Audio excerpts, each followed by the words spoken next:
Welcome to another session of How Did It Make Sense? Podcast where we dig into how it made sense, this local rationality for people involved in what we would think would be like really quite stupid activities, but actually it makes sense for them. And what we have to do if we want to learn, we want to develop, we've got to dig into that. And the session today is with Marcus Dimbleby from Effective Direction.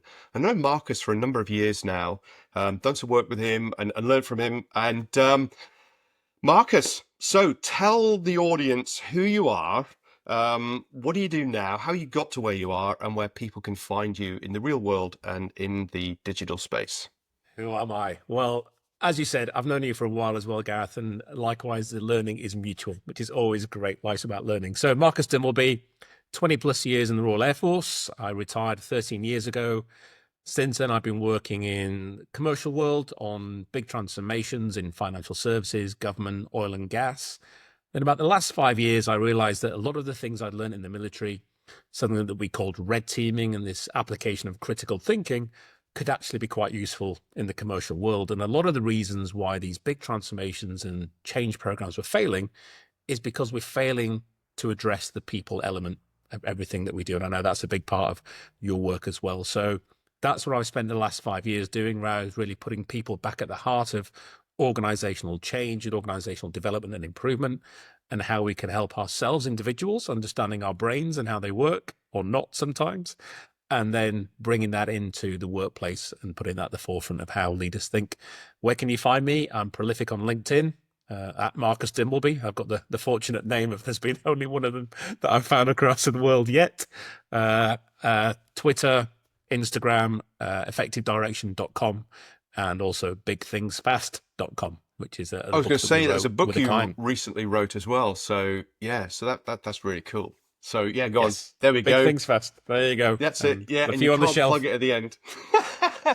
No more plugs required. That's it. No, absolutely not. So, yeah, so you've also got, I think there's three things that you hold dear to you, and you post a lot of those things. So what are those as well that get people thinking in the right direction? Things I hold dear to me. I Well, it think was about integrity and do the right thing and people first type thing. Yeah, exactly that. that's the mantra. Yeah. It's the whole concept. So I've got several key mantras in life. So it's people first, always. My 3 life rules are: number 1, always do the right thing. Number 2, if you're going to do something, do it right, which seems very similar to number 1, but it's completely different. And I love how my kids have always grown up and gone, "Oh, they're really simple rules, Dad." And then as they become adults, they're like going, "Those rules, Dad, they're quite complex, aren't they, when you think about it?" I'm like, absolutely. And then the third rule, and I know you believe in this one, is have fun. Life's too short. We've got to have fun in doing this, and humor in the workplace, a bit of levity when things are down. And, ex-military, we've got dark humor and facing into adversity. So yeah, they're my 3 life rules. And my mantra is people first, always. And it works. Yeah, absolutely. And it's that bit about trying to understand the situation that people are in. I spend a lot of time, and that's what this podcast is often about, is digging into how it made sense for people to do what they did, which we as an outsider can look, as Decker describes, outside the tunnel as opposed to being in it. When you're in it, you've got your view of the world and how it makes sense. When you're outside, you can see way more than those inside. And actually, but it's not our decision making. It's not our rationale that counts. It's the person in the tunnel. So tell us this first story that you've got, this sort of simple linear, the first story. Yeah, go for it. And again, close to your heart. So Royal Air Force Base Lynham, the home of the mighty Hercules, back in 2007. I was posted in there for my command tour as OC Operations Squadron, or SLOPS, as they used to lovingly call it, Squadron Leader Ops.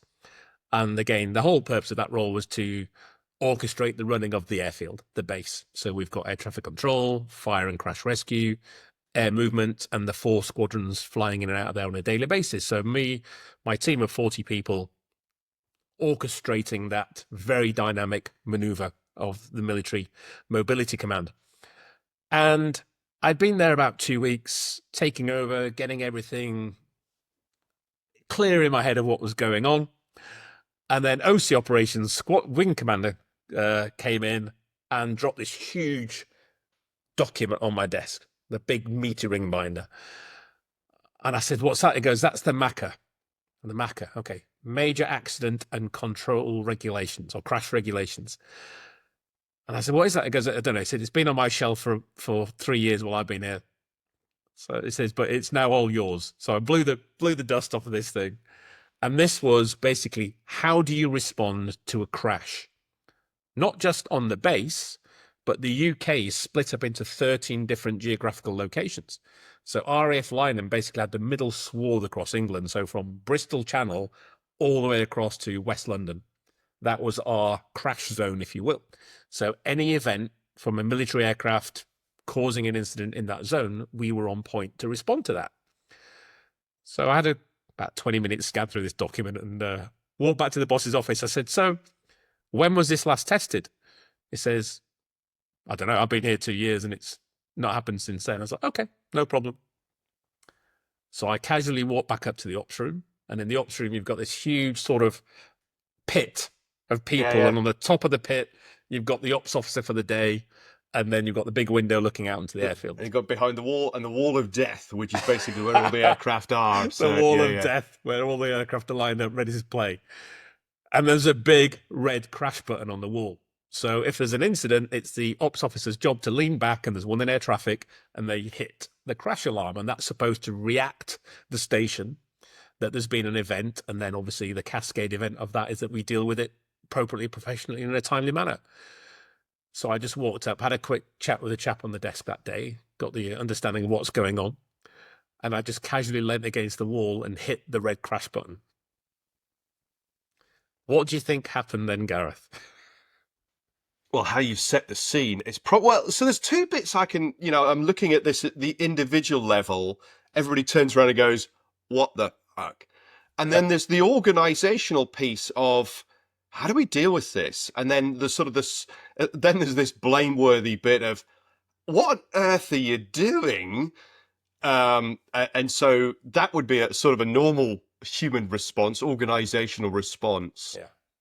But I'd also say, and knowing you, that there's a real lot of positive comes out of this, but it requires somebody to, I'm going to say, step up, and that's why I've sort of dug into those sort of mantra pieces. Is do the right thing, yeah, because it's really easy to have this paperwork, this theatre of safety that we've got these processes in place, but do we actually know that they work, that we can respond, that the validation of those, and that I think underpins your whole critical thinking piece. All of so that, tell us what happened then, Marcus. All of that was going through my head as I left the boss's office, walking up to the ops room.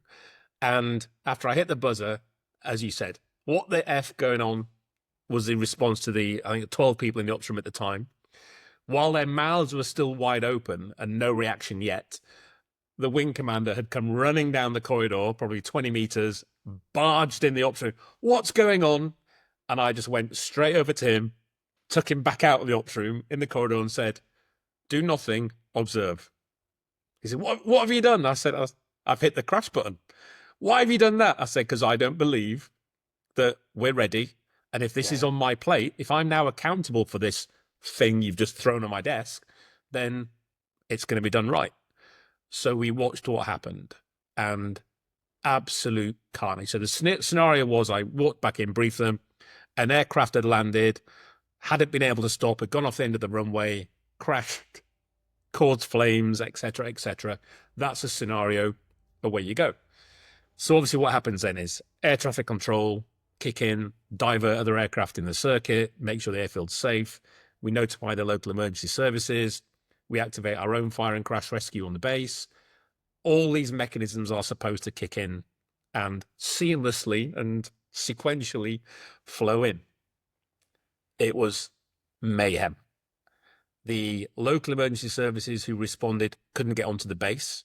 There are numerous gates where they get easier access rather than driving all the way around. Crash gates, yeah. Crash Which gates. you'll see around airfields, yeah. Nobody knew where the access points were. Nobody knew how you got through them. People showed up at the main gate trying to get through there, and they weren't let on by the guard because the guard hadn't been informed that something had gone on despite these sirens going off. And it just one thing led to another. You drove out to the spot where we were supposed to be. The fire safety officer turned up with his truck with nothing in it. No cordon box, no perimeter capability, no safety, nothing at all. And then the ambulance team eventually turned up, got briefed, and just stood around with their literally thumbs up their bum, unaware of what they should be doing. And this went on for about probably 2 hours, just trying to make sure that, I was ticking off who should have done what, because in this regulation you had all the checklists per section, and it was just going through, a tick or a cross, who did what they should have done when they should have done it. And we finished, and it was probably, and I'm being polite, 80% crosses versus 20% ticks. And so we just called it off while, stop the pain, if you will. And then we had a debrief. And we got everybody together the next day in the on-base cinema and just walked through why it was such a cluster. I mean, beyond totally unacceptable, totally unprofessional. But it goes back to, you said, everybody assumed that we just do this. This is what we do for a living. This is our job. Yeah. But if you haven't, prepared for it, and a lot of the things that came up, people hadn't even been informed of this, because we know in the military you rotate your roles every 2 or 3 years. Yeah. New people coming in hadn't been read into. Not only had they not been shown, hey, here's the guidance book. Here's the guide, book. right? Here's your book that you're going to grab and run. Even if you're going through it as you're on site, great. They hadn't even been shown the basics of what's required to do. So, and this was from the flight safety officer down to the individuals on the ground doing this. So it was a real eye-opener to complacency that had gone on, and that overconfidence bias that we're great at doing our day job, getting aircraft airborne, flying here, there, and everywhere. But, and it's the pre-mortem, is it? What if something goes wrong? That's failed. This incident has occurred. It's the same with you in diving. It's all great and fun until something goes wrong. And then how do you deal with it? And that's where we were. Yeah. And it's really interesting of just this idea of validating those plans. You bring up the sort of diving example.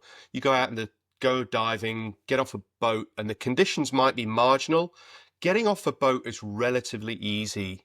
Getting back on it in stiff seas can be a challenge. And now imagine you've got a casualty. Somebody's made a rapid ascent. They now need to be rescued. How do you get that person back on the boat? So it's that bit of, hey, I can achieve my primary bit, go and have fun, but what are the contingencies? And I think a lot of what we do in the real world, in the sort of high risk stuff, we talk about these sort of low frequency, high consequence activities. And because of that, they are low frequency. They sort of go to back of mind. Well, we don't have to deal with that.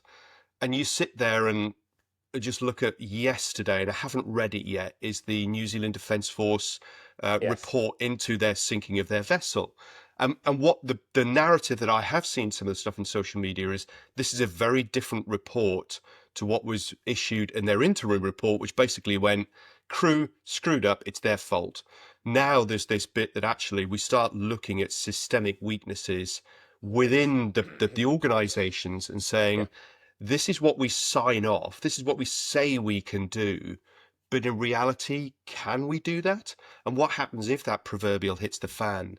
When was the last time that, you said, don't know when that validation. So give us some other, what was the other fallout? So, there would have been station learning, that bit, but there's probably much wider, hopefully, organizational learning as well. Yeah, absolutely. So station-wide, and then we have what's called the RAFLA, the Royal Air Force Regional Liaison Officer. So he covers that whole gambit across that piece of territory. So he's liaising with local schools, local councils. How do we set up a large-scale morgue off-station if an incident happens downrange, etc.? All the different fire services, emergency services, response, police, etc. Because obviously you've got the gold, silver, and bronze command that establishes off-site when that happens. So after that, we did the quick debrief the next day, got everybody's input. Then me and him sat down and had another discussion. Said, right, let's do this again. So, but properly this time. Yeah, yeah, So I know you remember on base they've got the fake fire frame that you can set fire to yeah. the old aircraft. So we did that. 2 months later, everybody walked away with, right, I need to go and read my manuals. I need to make sure they're up to date. I need to make sure I've got the equipment and gear that I need on hand.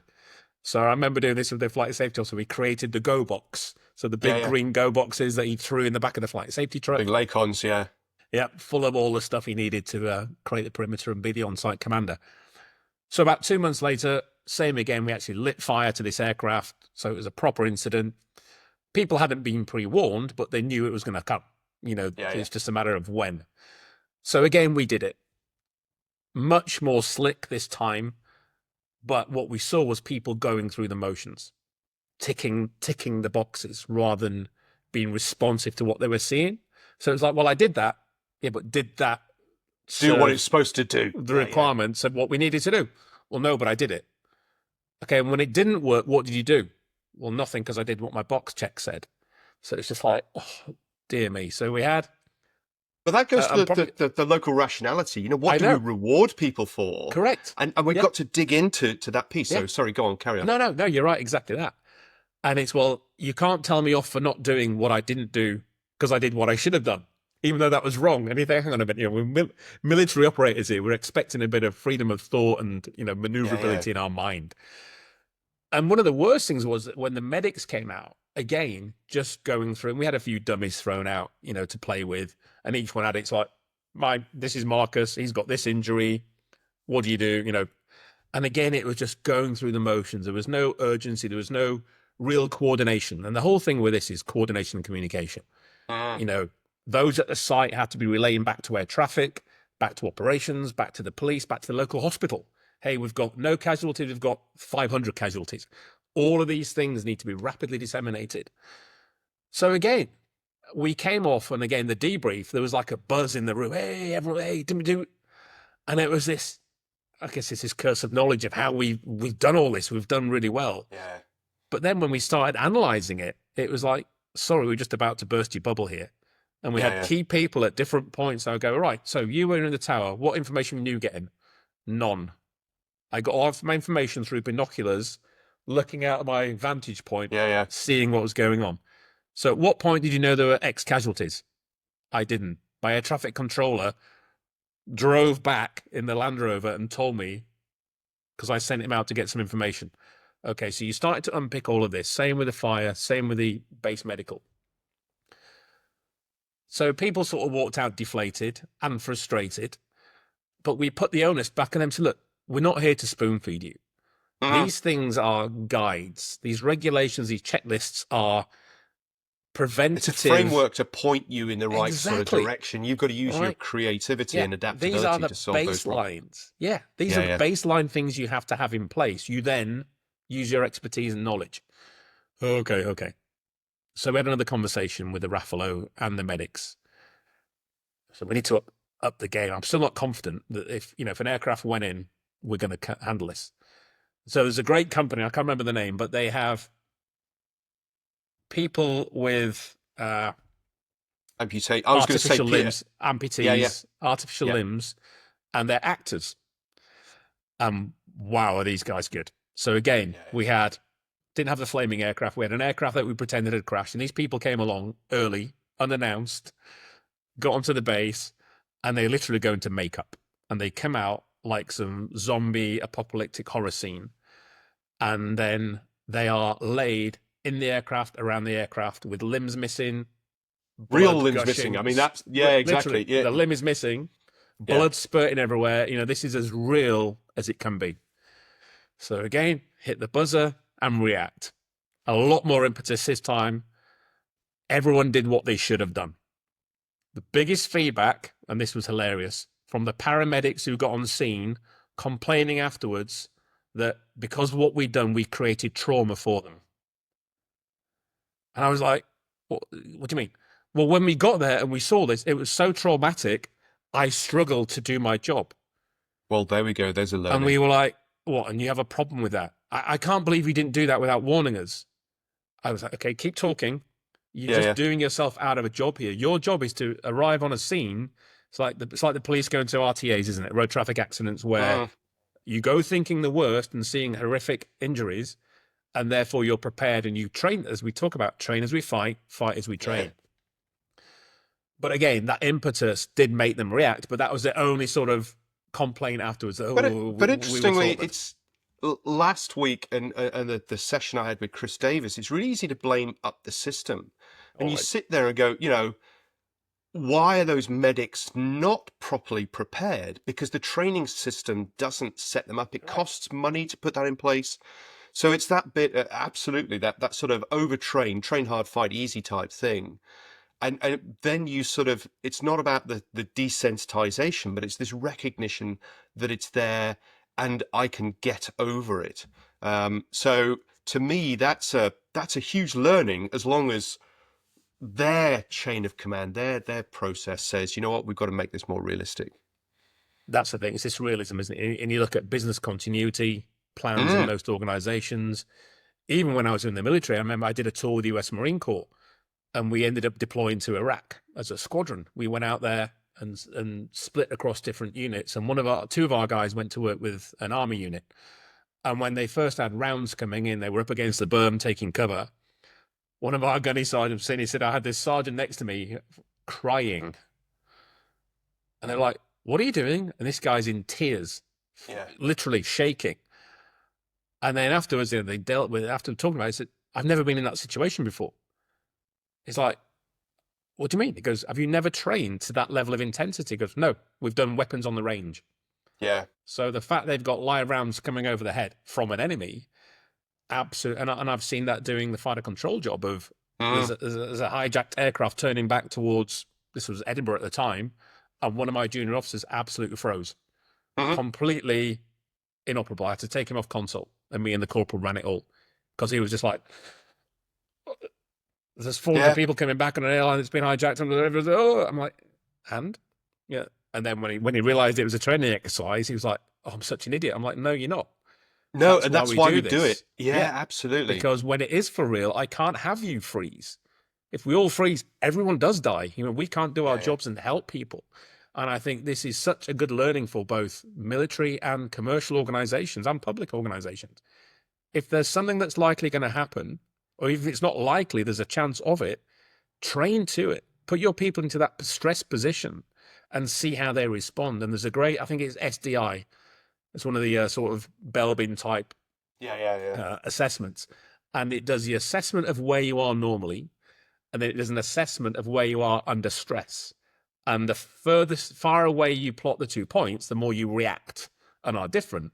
And it was like, on mine, I did mine. I remember you could put a 10 pence piece over the 2. Another guy, you couldn't put a £10 note over the 2. And that's really dangerous because A, it's good for you to know how you respond, Mm, but then how do you close that gap of reactive behavior? And we talk about respond versus react. yeah, yeah, One of totally. our first tools, stop, breathe, think. When anything Mm, happens, don't knee-jerk react, which is what our body and brain is likely to do. Stop.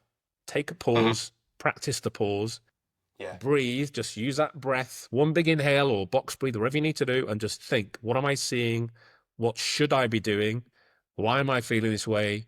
You can do all of that in 20 seconds, depending on the nature of what you have to do. And if by doing that allows you to be responsive rather than reactive. And the outcome is so different when you do that. Absolutely. And I think it's that bit, again, the sort of loss versus reward, that these losses are few and far between, but the outcomes can be catastrophic.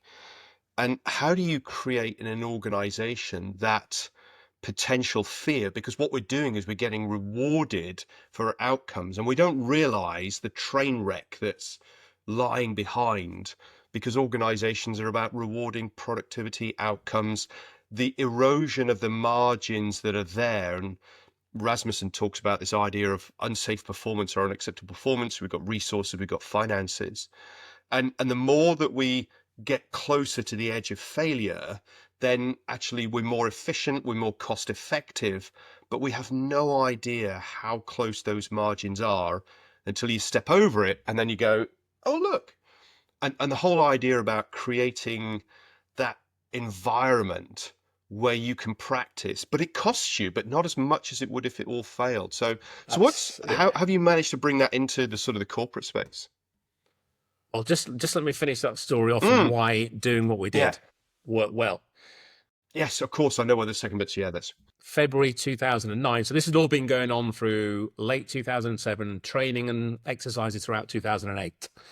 February 2009, there was a horrific incident where two tutors, if you remember, flew into each other. So that there they're was light two, aircraft for yeah, people who don't. light Yeah, training aircraft that the air cadets tend to do their flight training and simulation and practice on.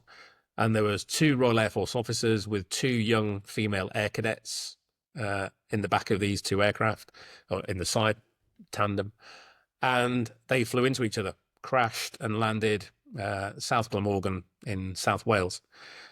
So again, that was a reaction, and we had to rapidly deploy 130 people to provide perimeter security, clearance of the wreckage, obviously protection of the bodies. And when that alarm went off, within 1 hour, we had the first team on the M4 heading west. Within 3 hours, we had 130 people on site, perimetered off, coordinating with Gold Command, who was set up as the police coordination there. I was on site for the first 2 days and I got replaced. And the whole thing was on rails, absolutely on rails. And afterwards, the base received an Air Command's commendation for how they'd responded to it. Gold Command as well was like, that was the gold standard of how you yeah. react and respond to such an event. And then when we debriefed afterwards, everybody just said, had we not gone through that training, Mhm. think how bad that could have gone. Dysfunctional. Yeah, Yeah, yeah. beyond. And bizarrely, when we got there, the police said the biggest threat were the trophy hunters. This is how sick it was. There was a group of teenagers out there trying to get in and take parts of aircraft, of people, whatever, for their photographs and whatnot. So, helping the police protect, which was a vast area of very unfriendly terrain as well, making sure that was secure so that the families had peace of mind of what was going Yeah, on and we could totally. restore everybody back to where they needed to be safely. So that was the outcome of that. So again, Mm. it's a great story I use, that when people go, oh, but it's never going to happen. Well, You never it might know. do, and it did. Yeah. And here's what happened. And it's that, and it goes back to the pre-mortem, doesn't it, of Gary Klein. Mm. Plan for failure. Yeah, People yeah. don't like planning for failure because it's fucking uncomfortable. It's Yeah, yeah. awful. You feel sick. The hairs go up on the back of your neck. You feel clammy when you see your baby crash and burn. Your plan fails horrendously. Your success goes down the drain. Nobody wants to do that. But it's far better to do that preemptively and plan for it to happen and avoid that happening than it is to be in the middle of it all going post-mortem, why did this Yeah. happen? Which is Yeah, often what we see the case to be. and there's a couple of bits to pick up from there. One is, when I've seen the pre-mortems done well, it's creating an emotional setting and you get the emotional response. And I think that's the big difference with a pre-mortem versus a normal risk assessment process is you've created that scenario, you've created that mindset and go, it's failed. Now, what are the reasons that failed? You've got 2 minutes, write all the things down, and it becomes a guttural, visceral response, and then you can capture it. And then that allows you to dig into that. The other piece is the mindset that goes with, in effect, what you did is you did an audit of your capability. And the recognition there is the purpose of an audit should be about learning, not about passing. And that's what happened the next time round, was in effect, you went, we'll do a training, we'll do an audit and see what we want. But everybody's got to pass the audit. No, the purpose of the audit is to find the gaps. And the problem is nobody wants to be, non-compliant, be a non-conformance because of the negative attribution that's applied to that, as opposed to this is a learning opportunity. And if we come out stinking of muck, well, so be it. That then becomes the opportunity. Yeah. If we come out smelling of roses, but we've hidden all of this stuff, that looks good. But actually, when it really happens, like it did, you know, you came out well because you'd gone through that Yeah, process. that's absolutely that. And that's the whole point of that pre-mortem. And Gary's done a lot of work on this before, is how your brain operates differently. As you said, Mm. the risk management perspective is, hey, what could go wrong here? Nothing. Nothing. We've covered it all. Yeah. This has failed spectacularly. And you and I are on the front page of the Times tomorrow, and we're being accused of ultimate failure and death disaster. Your brain goes into a different space at that point. And what that dark space unlocks is a very different outcome and a very different perspective. And when you do that as a collective, and you know it's not a witch hunt, you know you're doing this for the collective benefit and the future improvement, rather than the complacency of, yeah, we're great, of course we are, we do this all the time, then you get a very different A, outcome, and B, emotional response from the crowd. Because the minute people know that they're being looked at for the scapegoat, they're going to shut down. Whereas if you know that one person puts their hand up and goes, hey, I did this and it went horrifically wrong, and I know why I did it, and I know how I can do it better, and it might help others if I share that, that person gets the hero's applause, Yeah, yeah. rather than what we've often Well, seen in the totally. And what we're past. doing is we're shifting, just thinking just now, that sort of dynamic bit of thinking as you're discussing, is that we're rewarding people for their ideas. We're not blaming them for their lack of bit. So when we go into that normal sort of risk assessment process, you know, people who wants to put their head above the parapet and highlight that there's a gap. But if it's failed and you say to people, how did this happen? Now I'm asking you to give me information and I'll reward you for that. And then as a collective, we can try and solve that problem. So we're using that sort of psychological approach to help us do that. But that requires the leader to want to know the gaps in their system, as opposed to the reward mechanisms that everything's fine and we get those outcomes. So Absolutely. yeah. So Corporate world. how do you shift that in, you know, this is really your business space. How do you encourage people, or how do you find people, or how do you develop them so that they go, you know what, I want to find the gaps? Because that's not a normal human behavior. It's not. It's quite the opposite. Our brains are by default lazy. We want, as I say, our brains rather be lying on the beach drinking margaritas, not worrying about anything. I call it efficient. I'm a bit of a positive person rather than lazy. Nothing, not positive about sipping margaritas on a beach. I'm all about that. But, you know, that's where we'd rather be. And rightly so. It's that optimism bias that we're loaded with. And I think the way we do this and help clients is bring in the reality of the real world. You know, if you're not concerned about what's going on outside your office window today, then you should be, you know, and everything happening in the news, in the media. But none of this is new. This whole VUCA, Yeah, volatile, yeah. uncertain, complex, and ambiguous, it's been going on for decades. It's just becoming more, as we call H, hyper-connected. It's happening much quicker now because of the way we're connected digitally, technology-wise, AI, and people are now waking up to this. But again, and I did a post on it this morning about the Gallup workplace engagement scores from last year. Workplace engagement is still shockingly low. 23% globally, 13% in Europe. 87% of people at work aren't engaged. No, that's not right. Goes back to the reasons why. They don't want to put their hand up, put their head above the parapet because of all the reasons. So if you get the leadership understanding this, and if you then see, and the statistics are, whatever sector you're in, 85% of the problems you're facing are regarding people. Mm-hmm. Generated by people, caused by people, because of people. It's the nature of the beast. So it's a people problem. And as I say, whatever business you think you're in the people business. Yeah. And that is one of the biggest impactful sentences I use when we first start. Because you last, oh, I do this, and then you go, no, you're not. You're not in finance. You're not in diving. Who are you to tell me what I'm in? Yeah, And yeah. I'll go, I'm not. But what you are in is the people business. And then they go, Mm. oh, you're right. Yeah, yeah. But I've forgotten the heart of my organization.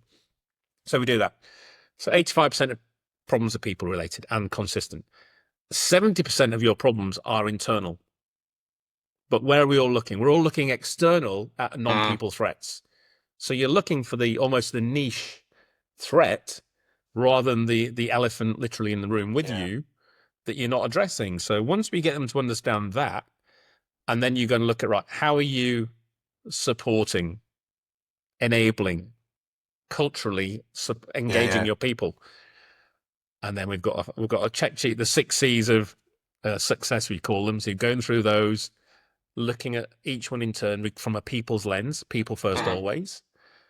It just opens people's eyes to realize that we think we are.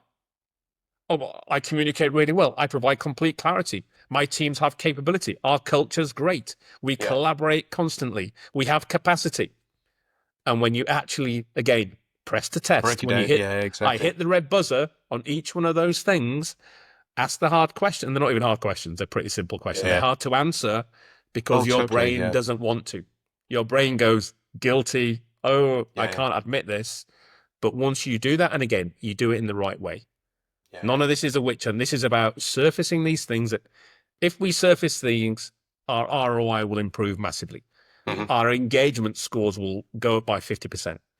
If we don't, what's the likely outcome? Yeah. And they're already feeling that. They're already seeing it and sensing it daily. Our attrition rates are going through the roof. We're not meeting our quarterly targets. The shareholders are on our back all the time. Competition's massive. Okay, Mhm. why? It's not because they've got a better product. It's not because the No. shareholders are greedy. It's because something's going wrong in your organization. And I'll put a pound to a pinch. It's to do with your people and the way you are nurturing and cultivating that environment within their operating space. Yeah. And What that's it. we That's what we do. reward. Yeah, but Yeah. that's cool. I mean, it's identifying those reward mechanisms and the punishment mechanisms that are there. And about a month or so ago, out in Mexico, just talking about with a maritime shipping company, and just they said, why are these guys doing unsafe behaviors? It's like they're not doing it because they believe it's unsafe. They're Intentional. doing Yeah. it because they're trying to get a reward done, and that reward might be financial reward. It might be about social kudos in the team. It might be about productivity. It might be about whatever those goals are. You have to look at what it is you're rewarding people for. And the stick won't get you very far if you don't understand what their carrots are and understand how do we have that. And that requires you to have a relationship, an interaction, as opposed to just looking at CCTV and going, what the hell are they doing that for? That's really unsafe. You've got to go and have a conversation. Do they even know what the threat is that they're being faced at that time? And I can pretty much guarantee they don't, because they are then blinkered with what are they trying to do. One of them was a job where they're moving a big load, and actually, realistically, it was a two-person bit because they needed to monitor both sides of this vehicle that was being moved, but they only put one person on the job. So the guy's actually moving underneath the load to make sure the other side's clear.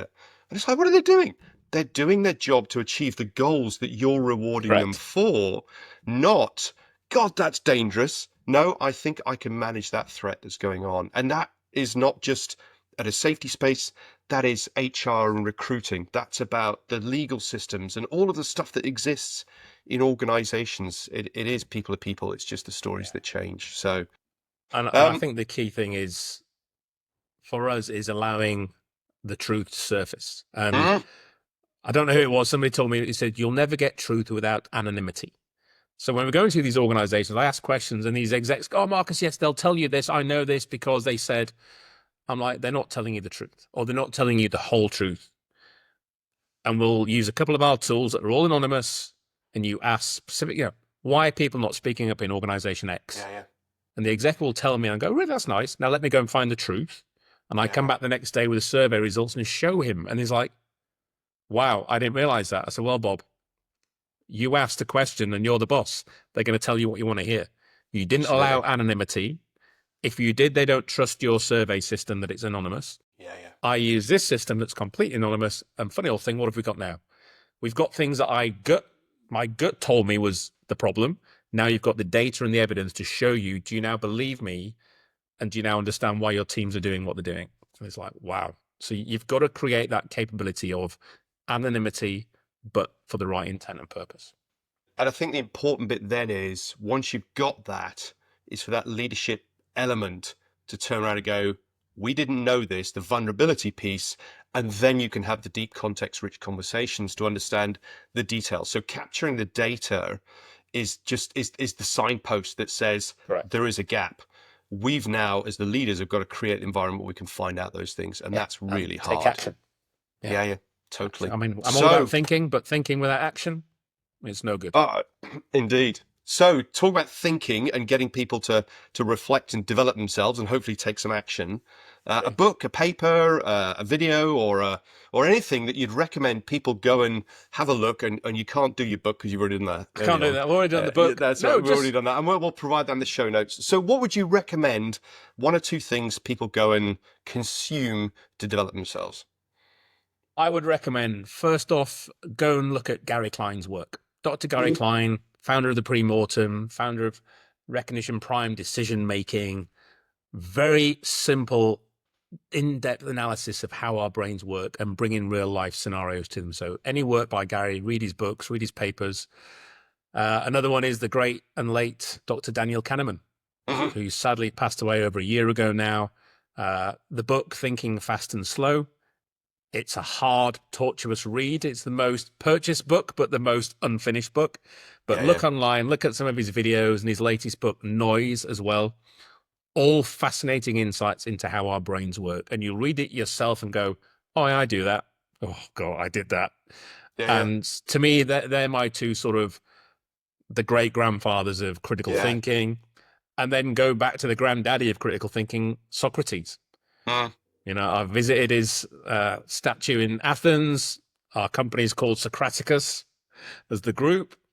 And I think the Socratic method of questioning and the way he behaved and orchestrated good quality discourse with people, Mm. from the agora markets to, you know, the courts of Athens. I think if we can understand, especially in this day and age where everything's black or white, isn't it? You and I love to swim in the grey, but Yeah, oh no, yeah. no, the polarization we're seeing in society from all the different reasons of algorithms, social media, the herd mentality. If you're willing to step into the grey and just understand, and what is it, the highest form of intelligence is, can you hold two opposing views Yeah, and be yeah. comfortable with that?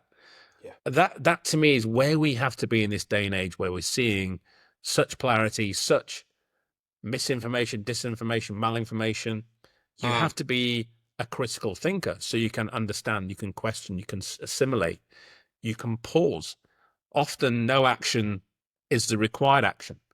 We see too many people knee-jerk reacting or Yeah. believing they have to make a decision. I'm not making a decision is a decision. So Socrates, Gary Klein, and Daniel Kahneman.